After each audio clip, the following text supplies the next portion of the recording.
de esa comuna. Sí, muy extraño por lo demás, muy particular lo que ocurrió en San Bernardo, en un lugar en donde justamente viven hace varias décadas los padres del edil de San Bernardo. Resulta que durante la noche escuchan un estruendo que no logran identificar muy bien. Van hasta un sector de la casa y se dan cuenta que hay una perforación atribuible a un proyectil, a un disparo. Es por eso que llaman a la policía, rápidamente entonces se hacen cargo de la situación y se dan cuenta que esto se trataría de una bala perdida. Una bala perdida hasta ahora, ¿no? Esto evidentemente está en investigación porque también pueden existir otro tipo de motivaciones para que un proyectil de estas características caiga justamente en la casa de los padres del edil de San Bernardo, que también viven, por lo demás, ¿no?, en esa misma comuna. Sí. Por lo menos preocupante, obviamente, con todo lo que hemos visto. Oye, no seamos ingenuos, hay un montón de alcaldes que están amenazados, que se yo, todo el cuento, entonces obviamente que estas cosas llaman la atención y queremos conversar con Christopher White, quien es el alcalde precisamente de San Bernardo, que me imagino debe tener ya más o menos en su cabeza dando vueltas de qué se podría tratar, si es que fue algo, entre comillas, fortuito o derechamente dirigido. ¿Cómo está, alcalde? Buenos días. Lo primero, ¿cómo están sus papás? Muy buenos días, gracias a Dios, están bien, están tranquilos y no pasó a mayores.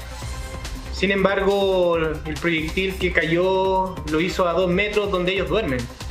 Por lo tanto, como familiar, como hijo, obviamente la sensación de rabia y molestia, porque este no es un hecho aislado. Hace menos de un mes, en una casa cercana a la villa donde viven mis papás, también ocurrió lo mismo. Entonces, estamos hablando de que lamentablemente en algunos barrios de San Bernardo, a raíz de narcotráfico y crimen organizado, que hay que decirlo con mucha claridad, que se han adueñado de ciertos lugares, ya tienen la costumbre, aparte de tirar estos fuegos artificiales que lo habíamos visto, de disparar en cualquier horario de la noche, y no estamos hablando de 5 o 6 balas, sino que hablamos de ráfagas de balas que tiran al cielo para demostrar su poderío, para demostrar que son los que mandan en los territorios. Y lamentablemente gente honesta, lo vuelvo a plantear, ayer fueron mis padres, pero hay múltiples casos de esta naturaleza, tienen que vivir con esta sensación de inseguridad, de rabia, de molestia ante la impunidad de estos lamentables hechos que están ocurriendo. Y que han terminado con consecuencias fatales. Afortunadamente no es el caso de sus padres, alcalde, pero yo me imagino que hay mucha preocupación.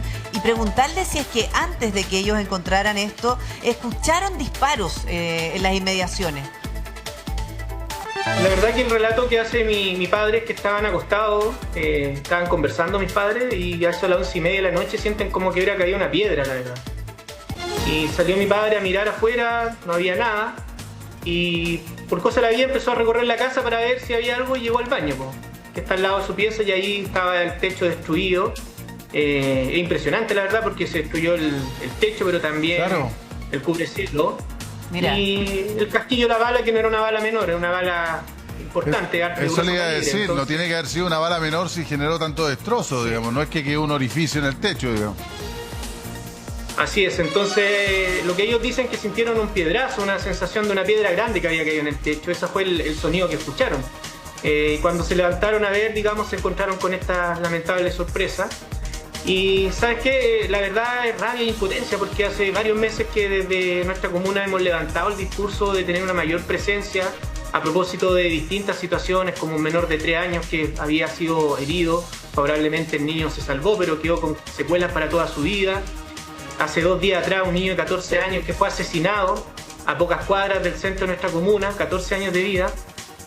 Hace 3 semanas nos robaron una escuela por 3ª vez.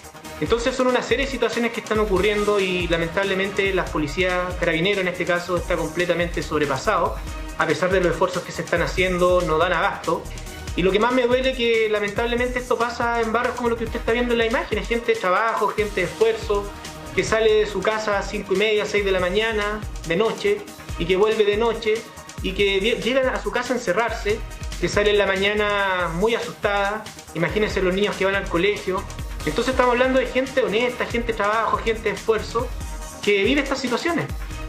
Anoche fueron mis padres, pero como vuelvo a plantear, pero alcalde, gente honesta. Es una situación que ha escalado a tal nivel que incluso usted, que ha dado una fuerte lucha contra el crimen, contra la delincuencia, ha recibido amenazas.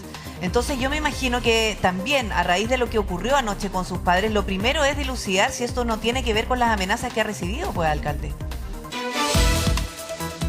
Miren, uno no podía descartar nada porque constantemente está recibiendo amenazas por redes sociales, mensajes de texto, etcétera.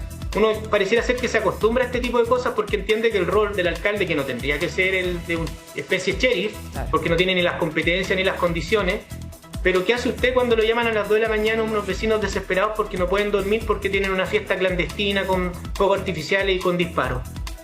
Y que la gente le dice llamé a Carabineros y no vienen. ¿Qué hago como alcalde? ¿Apago el teléfono? ¿Hago que no existe el problema? No podemos hacer eso, po. Tenemos que involucrarnos con seguridad ciudadana y nos terminamos exponiendo porque en el fondo además seguridad ciudadana no tiene ni las herramientas ni las funciones para poder cumplir esa tarea, pero la gente necesita una señal concreta de esperanza y si nosotros los alcaldes no nos hacemos presente, ¿quién lo hace? El Estado no lo va a hacer. Entonces, por eso para nosotros también es una constante y permanente tortura esta situación. ¿Por qué digo tortura? Porque no hay nada más doloroso que ver que una persona lo esté pasando mal y no puede hacer nada. Sí, es y por eso frustrante. yo entiendo a los colegas que esta semana han levantado la voz en el sentido de pedir acciones concretas, porque necesitamos decirle a la gente cosas concretas. No solamente anuncios ni diagnósticos, sino que acciones concretas. En ese sentido, alcalde, ¿usted necesita apoyo también, por ejemplo, como el que solicitó el alcalde de Maipú, Tomás Bodanovich? ¿Qué le parece todo lo que se ha conversado esta semana? Porque aquí, bueno, a propósito de la reunión del alcalde Bodanovich con el presidente Boric, que le pidió apoyo de militares para la infraestructura crítica, para algunas labores de apoyo, para tener más carabineros disponibles para otras, qué sé yo, se ha levantado una polvareda de todo tipo. Por supuesto la política, que están los que desde la oposición dicen ahora, claro, ahora. Pero bueno, ese no es el tema. El tema que a nosotros nos tiene que convocar es lo que está pasando a nivel de calle, a nivel de su comuna, a nivel de todo lo que seguramente le está pasando también al alcalde Bodanovich, que llega, digamos, con esta preocupación hasta el Palacio. Entonces, dejando la politiquería de lado, hablemos derechamente de lo que usted ve que sería adecuado. Usted también está en la línea del alcalde Bodanovich. Se lo digo porque usted pertenece al socialismo democrático. Entonces, también es muy interesante ver cuál es su opinión también al respecto, digamos. Nosotros hace 3 meses planteamos lo que comenzó planteando en su momento el gobernador Orrego, que era esta idea de infraestructura crítica, que es bastante concreta y bastante seria, porque establece que las Fuerzas Armadas puedan ejercer funciones de acompañamiento en lugares determinados. Hospitales, estaciones de tren, terminales de buses, pasarelas, es decir, lugares donde transita mucha gente y donde se pierden policías que están puntos fijos, que podrían perfectamente estar en el territorio o en otras funciones si las Fuerzas Armadas pudieran estar en ese lugar. Por lo tanto, esa propuesta seria que hemos levantado varios alcaldes y que Tomás ayer la plantea, es algo que está en completa coherencia y que además es una ley que existe. Y si hay que perfeccionarla y mejorarla para no exponer a nuestras Fuerzas Armadas y arriesgarla a que puedan tener un problema, que yo creo que es lógico que tengan esa duda, bueno, el Congreso que se encargue de hacerlo. Para eso están y creo que también existe la voluntad mayoritaria en el Congreso para aquello. Ahora, creo que efectivamente en ciertos sectores de nuestro propio gobierno, de mi gobierno, y digo del presidente Boric, existen sectores que pareciera ser que tienen resistencia con esto. Y la verdad que me parece un poco contradictorio, porque fíjese usted que en los lugares donde más se necesita presencia policial es justamente donde vive la gente más vulnerable de la región metropolitana. Aquella gente que sale a las 5 de la mañana a trabajar porque tiene que trazar todo Santiago para llegar a su trabajo y donde los propios hijos de esos trabajadores están siendo asaltados y vulnerados durante los horarios tanto nocturnos como en las mañanas. Entonces, con mucha más convicción que nunca, por supuesto que me sumo a la idea de infraestructura crítica. No es la solución de fondo a este problema, pero es una señal que nos podría ayudar bastante y nos podría colaborar en darle esperanza a la gente que hoy día siente desesperanza ante tantos hechos de violencia. Ahora, sumado a eso, nosotros también hemos dicho, en aquellos sectores donde sabemos que existe este problema porque son determinados y están establecidos, invirtamos recursos públicos, porque también allí, cuando entramos en la discusión de un estado de excepción, que sería toda la región metropolitana, ¿cierto?, con militares, nosotros hemos marcado un poco de distancia en aquello por la realidad, porque fíjese que en mi comuna existen lugares donde en departamentos de 40 metros cuadrados viven 10, 15 personas. Entonces, en un estado de excepción, ¿cómo esa gente podría vivir en esas condiciones? Y lo digo empíricamente porque cuando estuvimos en pandemia, en aquellos lugares prácticamente no se respetaba el estado de excepción porque la gente no puede vivir en 40 metros cuadrados 10, 12 personas. Entonces, No, Por eso claro, sí, lo que dijimos pasa es que un este estado de lugar es excepción, específico y determinado.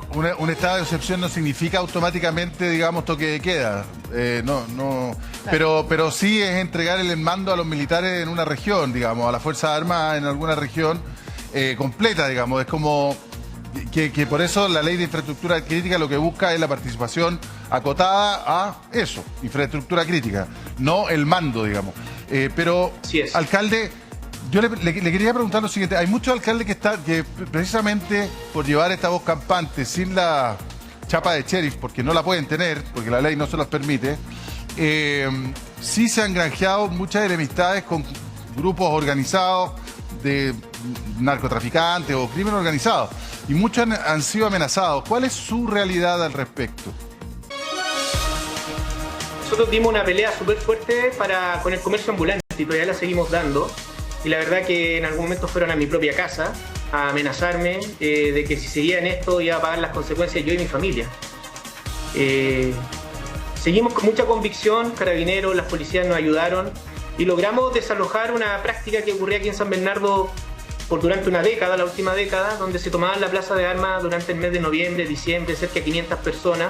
Un grupo ilícito cuidaba los puestos, cobraba 400, 500 mil pesos Claro, por cuidar cada mafia. puesto, así que imagínese usted la mafia que había ahí. Claro. Y la logramos sacar porque, y esto es importante a propósito de lo que pasó ayer en Maipú, que demuestra que cuando hay voluntad y hay disposición a trabajar en equipo, las cosas se pueden hacer. Yo aplaudo lo que se hizo en Maipú y esperaría que eso mismo ocurriera en San Bernardo. También tenemos tomas clandestinas. Y también esperamos, porque la gente lo está esperando, que más que dar diagnóstico y discurso, que hagamos acciones concretas. Nosotros tenemos toda la disposición a poner los camiones, la maquinaria, lo que sea necesario para sacar esa toma, pero solo no podemos. Necesitamos la ayuda del gobierno. Claro, necesitan a la delegación presidencial. Exactamente. Y así como eso, nosotros estamos más que disponibles a seguir adelante. No es fácil. Uno tiene hijos, tiene padres, tiene familia. Obviamente también sentimos miedo si ¿qué ser humano no podría tenerlo? Pero por otra parte, el rol que estamos jugando hoy día, que somos quienes estamos al lado de la gente y que todos los días nos está hablando, ¿qué otra opción nos dejan? Como le digo, yo no podría apagar el teléfono y desentenderme de esto. Porque la gente de San Bernardo me eligió para poder representar. Y hoy día lo que estoy transmitiendo es lo que diariamente me dicen. Ya no es lo que Christopher White piensa necesariamente solo, sino que es lo que va escuchando y lo que va entendiendo que hay que hacer para poder darle mayor seguridad a sus vecinos. Y como usted muy bien lo dice, esto ya no es una discusión de izquierda o derecha o de centro, es una discusión de las comunidades. Sabe que lo conversábamos la otra vez con el alcalde de Padre Hurtado y hemos visto y hemos sido testigos de situaciones tan atroces, tan horrendas, de crímenes horrorosos en el último tiempo, en donde además hay niños que han perdido la vida producto del crimen organizado y esta delincuencia que no tiene límite. Entonces uno se pregunta, ¿qué tiene que pasar para que efectivamente ya se haga algo de una vez por todas y sigamos o pasemos del diagnóstico a las acciones? Y yo me imagino que usted se pregunta siempre lo mismo, pues, alcalde. ¿Qué más tiene que pasar para tener un remesón y una acción rápida, concreta, sin dejar de esperar, sin tanto diálogo? Eso al inicio decía que uno siente rabia, impotencia, dolor, porque es algo que venía ya vaticinando y que hoy día, como dice usted, el día de mañana va a ser un alcalde que va a amanecer asesinado por una banda de narcotraficantes por tratar de enfrentar lo que están viviendo. Porque lo que uno está viendo hoy día son cosas que hace años no veíamos, pues cuando aparece una persona fusilada, amarrada de mano y pie, tirada en un camino. Eso no pasaba en Chile hace un par de años atrás y hoy día está pasando. Y cuando uno ve otros países donde pasaban esas cosas antes, hoy día ¿qué ve? Políticos asesinados, políticos perseguidos, familias, secuestros. Entonces esto va en escala. Y lo digo porque los números lo avalan. Nosotros hoy día en San Bernardo tenemos una de las tasas de homicidio más grandes de Chile. A pesar de que, fíjese que no son todos sanbernardinos las personas muertas, sino que son personas o extranjeras o de otras comunas que probablemente vienen a disputar el territorio donde se vende droga. Eso la Fiscalía lo estará investigando y determinando. Pero está ocurriendo, hay una depredación entre las bandas, tanto chilenas como internacionales, con culturas, con formas distintas de hacer las cosas, que no tienen valores porque uno habla de repente con la gente de la población y decían, bueno, por lo menos los delincuentes antiguos tenían cierto respeto con la gente que vivía en la población. Pero fíjese ahora que no, pues ahora los tipos no tienen respeto por nada, ni por niños, ni por adultos, ni por nadie. Entonces estamos viviendo una situación compleja y un germen que se está expandiendo lamentablemente a una manera gigantesca. Alcalde, es solo para entender cómo ha ido cambiando el delito o el tipo de delincuentes. En San Bernardo, ¿usted lo que ha presenciado es una disputa de territorio entre delincuentes nacionales y extranjeros? Supuesto, eso es lo que nos comentan las comunidades, eso es lo que nos cuenta la gente, que además lo quiero precisar, la gente tiene miedo de denunciar. Porque fíjese usted que si usted vive en un territorio donde no hay presencia policial, donde no hay presencia municipal, donde el que manda es el jefe narco y todos conocen, ¿cómo es que no se va a traer a denunciarlo? Porque además cuando denuncia la gente me dice, alcalde, yo denuncio y a las 2 horas saben que estoy denunciando. Entonces uno empieza a decirle a la gente denuncie, pero después de esta realidad, ¿cómo yo le exijo a una persona que se arriesga, que vive en el pasaje y en el pasaje vive un narco o un traficante que es el dueño de ese pasaje? ¿Cómo le digo que denuncie? Entonces es un círculo vicioso. Lo que pasa es que además estos gallos, si alguien denuncia, terminan amenazando a la bandada. O sea, probablemente no saben individualmente quién fue, pero están todos amenazados. Obvio, saben que salió una denuncia de tal sector, entonces están todos amenazados. ¿Sí? Es más allá de lo específico. Hay que buscar nuevos canales para eso, pero evidentemente, y lo decían algunos expertos, aquí la lucha entre bandas. Yo me imagino que a San Bernardo le pasa un fenómeno muy similar a Maipú. Usted dice, muchos de los homicidios que se cometen en San Bernardo generalmente o no es gente de la comuna, generalmente, puede que también lo haya, por supuesto, o extranjeros que vienen quizás de dónde. Claro, San Bernardo está ubicado en la zona sur, donde se termina el denominado Gran Santiago, también súper conectado con autopistas, con sectores semirurales, entonces puede ser, y además conectado con 2 autopistas, la autopista central, pero también el acceso sur, entonces tienen condiciones que la hacen vulnerable, me imagino yo, a este tipo de crímenes. Sí, por supuesto. Los datos que nosotros tuvimos en el mes de enero, que fuimos al Congreso, a la sesión de la Cámara del Senado, de una comisión de seguridad donde expuso Carabineros, nos mostró aquellos barrios donde las policías tienen identificados las bandas que organizan y son, fíjese que menos del 5% de las juntas de vecinos que existen en San Bernardo donde estamos teniendo este problema de crimen organizado. Entonces también estos datos los transmito para no estigmatizar a las comunas a propósito de la realidad que viven. Sin embargo, efectivamente, lo que uno esperaría es que esos 5 o 6 sectores, que también tienen que ver con una política de Estado fracasada, porque en muchos lugares de la región metropolitana donde pasa esto, y también en Maipú, La Pintana y el Bosque está ocurriendo, tiene que ver con una historia. Recuerde usted que la región metropolitana, cuando se empezó a constituir, sacó varios asentamientos o tomas de ciertos lugares y los trasladaron a ciertos lugares sin equipamiento, sin áreas verdes, sin acceso, departamento de 40 metros cuadrados. Sí. Y eso efectivamente con el tiempo ha ido creciendo, desbordándose. Y ahí es donde el crimen organizado, al ver esta vulnerabilidad, se ha adueñado de los territorios. Sí. Y son quienes mandan en esos territorios. Se aprovecha de la ausencia del Estado. Por supuesto, y de la vulnerabilidad de las niñas y niños que a los 10, 12 años están hasta altas horas de la noche en los territorios porque no tienen mucho que hacer, sí, y los secuestran, sí, y les ponen armamento, les pasan dinero y los captan. Entonces el fenómeno está bien conocido.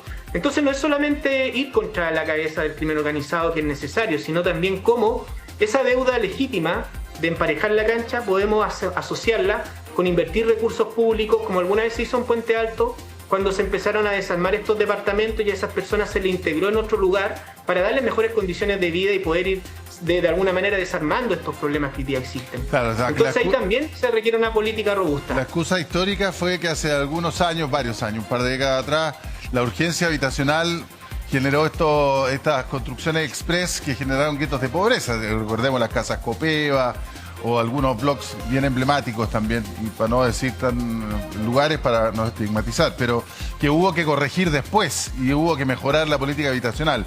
En todo caso, la política habitacional ha sido bien lenta. Y ahí, en este cuento, lamentablemente, tenemos obviamente la pata que es de largo plazo, que es mejorar las condiciones sociales de esos niños para que no sea un incentivo, el mejoramiento de barrio y todo. Pero está la urgencia, que es la que necesitamos atacar ahora y que es la que hoy día la ciudadanía pide a gritos, digamos, sí, ¿no? Ese trabajador de San Bernardo que sale oscuro de su casa a tomar la micro y que después vuelve oscuro también a su casa y que se encierra en su casa, quisiera tener algo más que eso, digamos. Y eso es súper complicado y eso requiere medidas urgentes hoy. ¿Cómo lo ve usted, alcalde? Eso es lo que nosotros estamos exigiendo, usted ha dado en el clavo. Sabemos que este sistema requiere una mirada general y hay varias cosas que corregir. Y eso es real y requiere largo tiempo, mediano plazo. en lo corto plazo y lo que nosotros estamos exigiendo como dar una señal concreta es infraestructura crítica, la aplicación de que las Fuerzas Armadas se instalen en lugares definidos y establecidos por la ley como lo son hospitales, consultorios, colegios con mayores dificultades, estaciones de tren, terminales de buses, pasarelas, lugares específicos y determinados. ¿Para qué? Para que las policías, en vez de estar de punto fijo en ese lugar, puedan estar patrullando los territorios y dar mayor presencia a ese trabajador que sale a las 5 de la mañana. Alcalde, mire, centrémonos aquí, podríamos ir incluso punto por punto, porque usted tiene un problema bastante grave en los hospitales de San Bernardo, el Hospital El Pino, el Hospital Parroquial. Se tienen que destinar recursos policiales para estar de manera presencial permanente. Claro. Incluso hay un protocolo de acción de los propios funcionarios porque lamentablemente también se han visto involucrados en situaciones de riesgo, producto de que llegan delincuentes ahí y hasta se han visto balaceras afuera del hospital. Entonces, ¿cuánto personal se liberaría si es que llegara, por ejemplo, los militares a resguardar esa infraestructura crítica que son, por ejemplo, los hospitales que hay en San Bernardo? Ser mucho más explícito y mucho más concreto, en San Bernardo tenemos cada 1.500 personas un carabinero. Por lo tanto, tener un carabinero de punto fijo en el Hospital El Pino significa una patrulla menos que va a estar recorriendo justamente uno de los cuadrantes más peligrosos que existen en la comuna. Claro. Por lo tanto, si en ese hospital existiera una presencia militar, ese vehículo, en vez de estar ahí fijo, podría estar dando vueltas en la inmediación y podría tener mayor presencia policial. Ese es el ejemplo concreto que queremos mostrar, de que tenemos tan pocos carabineros que más encima tenerlos de punto fijo es una cosa que no tiene mucho sentido. Sí. Por eso, volvemos a repetirlo con mucha claridad, porque en el Hospital El Pino, fíjese usted, y quienes quieran comprobarlo, lo invito a que pasen una noche viendo lo que ocurre ahí. Es que las imágenes, las imágenes demuestran la realidad. Sí. Es terrible, llegan delincuentes en autos con personas heridas, golpean las puertas, entran con pistola en la mano. Sí. Una pistola en la mano entrando a un hospital público para que los doctores atiendan a la persona. Y en algunos casos, alcalde, en casos más extremos, incluso han llegado gente a rematar personas que no lograron con su cometido, digamos, de asesinarla, digámoslo abiertamente, porque eso ha pasado. O sea, la situación de muchos hospitales en nuestro país y en la región metropolitana en particular es tremendo. O sea, el Hospital Padre Hurtado, el Hospital El Pino y entre otros, digamos. O sea, las urgencias, sobre todo en las noches y los fines de semana, son tremendas, y por supuesto que Carabineros tiene que destinar recursos para proteger este tipo de cosas, o sea, que lleguen unas personas heridas a bala con otras personas armadas alrededor, o derechamente a rematarlo, o derechamente incluso agresiones a funcionarios de la salud, hospitales que han tenido que blindarse, el Hospital Padre Hurtado tuvo que blindar algunos sectores porque estaban entrando balas al interior de los recintos hospitalarios. De loco, digamos, o sea, pero es la realidad. Y no ahora, esto viene hace bastante rato. Sí, por eso es importante ir ejemplificando los cambios cuando se habla tanto de el resguardo de infraestructura crítica. Es, por ejemplo, liberar una patrulla que sería muy necesaria en lo que respecta a San Bernardo y en los puntos más rojos. Pero otro ejemplo que usted nos pueda dar, alcalde, por ejemplo, para ir liberando también carabineros de otros puntos en donde podría estar la presencia militar, ¿cuál sería?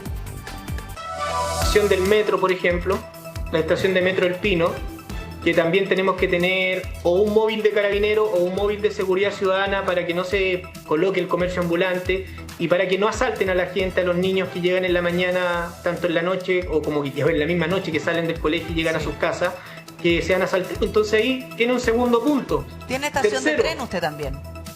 Estación de tren, tenemos 4 estaciones de tren en San Bernardo, entonces esas estaciones concurre mucha gente. Sí. Por lo tanto, ahí también, si tuviéramos presencia, le aseguro que si vieran militares en estos 4 o 5 puntos, tampoco son muchos, la sensación de la gente sería mucho más favorable de lo que hoy día, porque eso nos permitiría tener mucha mayor presencia en los territorios y entonces sería una señal concreta y clara. ¿Soluciona el tema de fondo? Por supuesto que no, pero es una señal concreta, es una acción. Sí. Y eso es lo que nosotros estamos pidiendo como alcalde. Ayuda. Todo lo que ayude. Ayúdennos. Claro, o sea, aquí lo importante es que todo ayude. Como dice usted, ¿es la solución al problema? No. Pero que puede ayudar, claro, puede ayudar. Usted tiene un regimiento incluso ahí en San Bernardo. Sí, y también siempre había una buena disposición del ejército para cuando les pedimos cualquier ayuda solidaria. Entonces, Yo ahora también los quiero entender porque, claro, pues si los mandan hacia las Fuerzas Armadas como el choque sin una regulación, obviamente que están expuestos si el día de mañana tienen que actuar y no hay una regulación. ¿Qué vamos a hacer después? ¿Estar dando de baja a esas personas porque no actuaron bien? Yo entiendo la preocupación que ellos pueden tener, por eso que es importante que la ley de infraestructura crítica que hoy día existe, que pueda ser perfeccionada en el Congreso. Me imagino que un par de sesiones bastaría para aquello, porque es regular, establecer si esto ocurre, esta es la protección, etcétera. Entonces, ocupemos las herramientas que existen hoy día. La gente, y lo vuelvo a repetir, la gente honesta de trabajo que atraviesa todo el Gran Santiago para poder llevar comida y sustento a su casa, están pasándolo mal. Y quienes decimos, sobre todo en el discurso, representar esos sectores, más que nunca tenemos que dejar de lado nuestras cosas que ideológicamente a lo mejor nos pueden retrasar en avanzar a algo que es tan necesario. Es el llamado que hacemos. Dejemos de lado aquellas cosas que probablemente tienen que ver con nuestras convicciones personales y pensemos en el bien de la gente que hoy día lo está pasando mal. Porque de verdad lo está pasando mal. Anoche fueron mis padres. El día de mañana puede ser el padre o la madre de alguno de los que no están, de autoridades que nos están viendo hoy día. Uno mismo. No esperemos que sea tarde para reaccionar. No, sí, totalmente. Bueno, ahí tiene, ¿cómo se llama? Lo que usted dice. Claro, los militares están pidiendo tácitamente quizá o implícitamente condiciones mínimas para poder realizar labores que se lo está demandando la sociedad civil o se los que quisiera eventualmente demandar la sociedad civil, como un reglamento del uso de la fuerza, como ciertas condiciones, evidentemente, porque ya la experiencia ellos la han tenido durante los últimos años y quieren reglas claras para colaborar en esto. Eso es por lo menos lo que uno ha podido conversar con algunos militares. También. En off, siempre en off. Es lo que corresponde, pero Alcalde. La colaboración ha servido, por ejemplo, en la frontera norte y si estamos perdiendo tiempo, quizá en semanas que se pudiera capacitar grupos de militares para este resguardo de infraestructura crítica, ahora no lo estamos haciendo y precisamente podríamos estar avanzando al menos en ese aspecto. Claro. Alcalde, le queremos agradecer. Eso. Le mandamos un abrazo a usted, por supuesto también a sus padres. Ojalá que Sí, pues. esto no pase más allá de un susto, porque la verdad es que nadie quiere vivir una situación así, porque efectivamente sabemos cuál es la realidad de nuestro país y puede haber terminado de una forma muy dramática. Gracias, alcalde. Que esté muy bien, alcalde. Gracias por este espacio, que tengan un buen día. Igualmente usted.